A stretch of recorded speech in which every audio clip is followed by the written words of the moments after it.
Hey everyone, welcome back to my channel. If you're new here, I'm your name, and today's video is something really personal. This past week, my beautiful garden was hit by a massive flood, and let me tell you, it was devastating. Everything I worked so hard on, gone in just a few hours. But instead of being sad about it, I've decided to turn this into an opportunity to rebuild, replant, and make it even better than before. So if you're dealing with something similar, or just love a good garden transformation, stay tuned. Before we dive into the rebuild, let's take a quick look at the damage. Look at this. I had just planted these flowers last month. They were supposed to add so much color to my garden, and now they're completely submerged in this muddy mess. All my vegetable plants? Destroyed. The tomato plants that were just starting to fruit? Gone. I had been looking forward to harvesting them for weeks. The herbs I had carefully grown from seedlings? Washed away in an instant. It's heartbreaking to see the result of months of effort just wiped out by something so uncontrollable. Then, there's the garden path. It's supposed to be this cute little stone trail that you could stroll along, but now it's completely buried under the debris. It's hard to even recognize where the paths once were. Everything is covered in this thick, wet sludge. The flood didn't just wash everything away, it's left behind a mess that's going to take a lot of work to clean up. It's like a completely different world out here. The worst part wasn't just the loss of the plants or the mess, it was that feeling of defeat. After months of planning, planting, and caring for this garden, watching it all get destroyed felt like such a punch to the gut. It's not easy to see your hard work go down the drain, especially when you've put so much time and effort into something that brings you peace and joy. But here's the thing, I'm not letting this stop me. I know it's easy to just sit back and feel sorry for myself, but I've been through tough times before, and this is just another challenge that I know I can face head-on. Life's full of ups and downs, and while this flood was a setback, I'm choosing to look at it as a fresh start. I know it won't be easy. Rebuilding a garden after something like this takes time, effort, and a little creativity. But I also know that when you love something as much as I love my garden, you don't just give up on it. You pick yourself up, roll up your sleeves, and get to work. This is my chance to take everything I've learned over the past few years and apply it to make my garden even better than before. The garden might look like a mess right now, but I'm excited to share this journey with you. We're going to turn this disaster into something amazing. So if you've experienced a similar loss, or you've ever had to rebuild something from scratch, I want you to know, you're not alone. Let's dive into this together, but don't worry, I'm not just sitting around feeling sorry for myself. In the next few minutes, I'm going to show you how I turned this disaster into a dream garden. Now that we've seen the damage, it's time to roll up our sleeves and get to work. But before we start throwing dirt around and planting new things, it's super important to have a solid plan in place. This is the part that really makes or breaks the whole process. The last thing you want is to put in all this effort, only to realize later that you could have done things differently. So, I spent some time thinking about what I really wanted my garden to look like, and what would make sense given the flood situation. Let me take you through my thought process. First off, I knew that I needed to focus on resilience. The flood may have destroyed my garden once, but I want to make sure that I can handle future weather disasters much better. So, I started thinking about incorporating raised garden beds. Raised beds are fantastic for a few reasons. They elevate your plants above ground level, so if there's another flood, the soil and plants have a better chance of not getting washed away. Plus, raised beds offer better drainage, which is key for plants that don't like standing water. I also realized that having plants with different levels of flood tolerance would be key. Some plants are more resistant to waterlogging than others, so I decided to go for a mix of flood-tolerant plants, drought-resistant varieties, and those that could thrive in the conditions I have here. The goal was to have a garden that could handle whatever Mother Nature throws at it, whether that's a heavy rainstorm or a dry spell. Next, I thought about what plants I wanted to focus on. I've always been a sucker for flowers, but I also wanted to make this garden practical.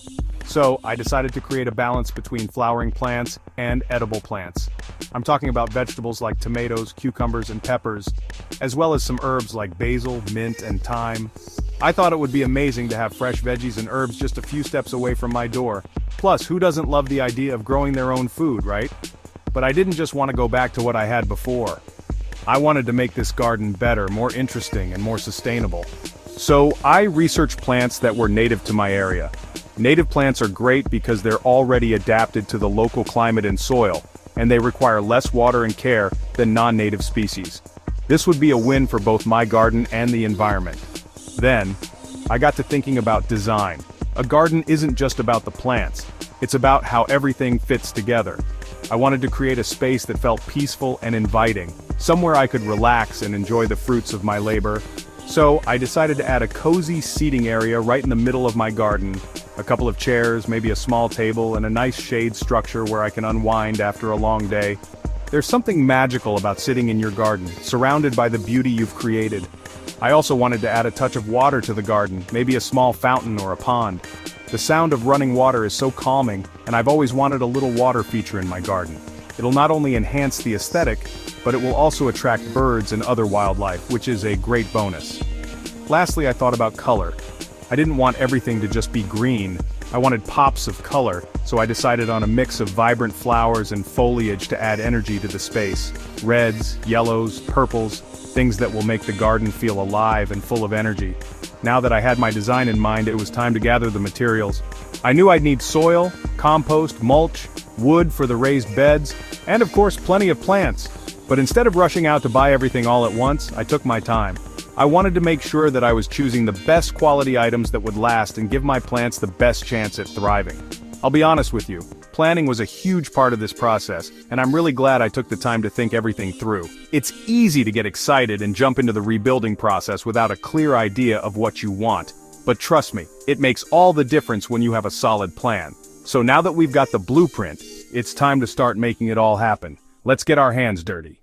Alright, now that we've got the plan in place, it's time to get down to business. This is where the real fun begins, but let me tell you, before we start planting flowers and building beds, there's a lot of groundwork to be done.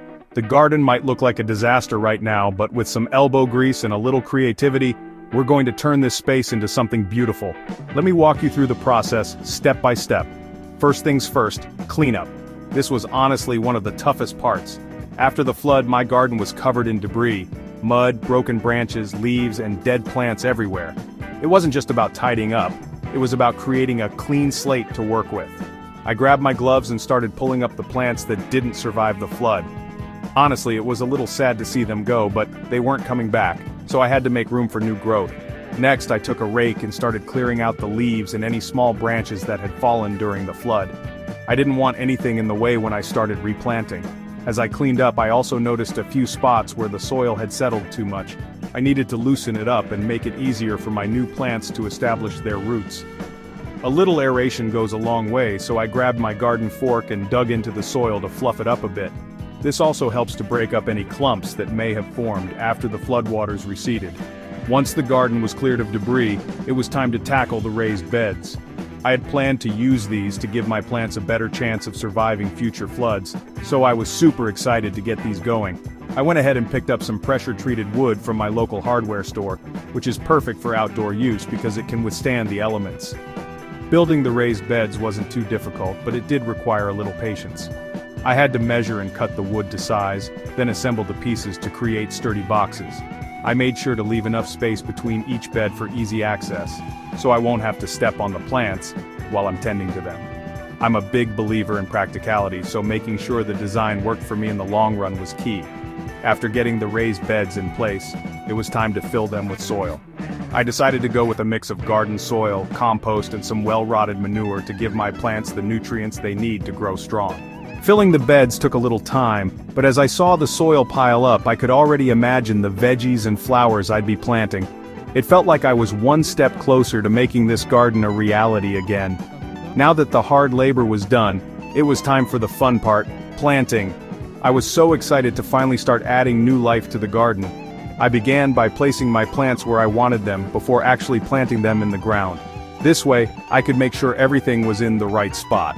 I chose plants based on their water tolerance as I didn't want any of them to drown in the next downpour. I went for hardy varieties like succulents, lavender, and marigolds.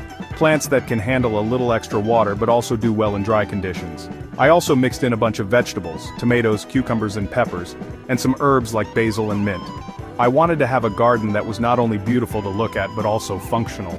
Having fresh herbs and veggies in my own backyard is such a satisfying feeling, and I can't wait to start harvesting them.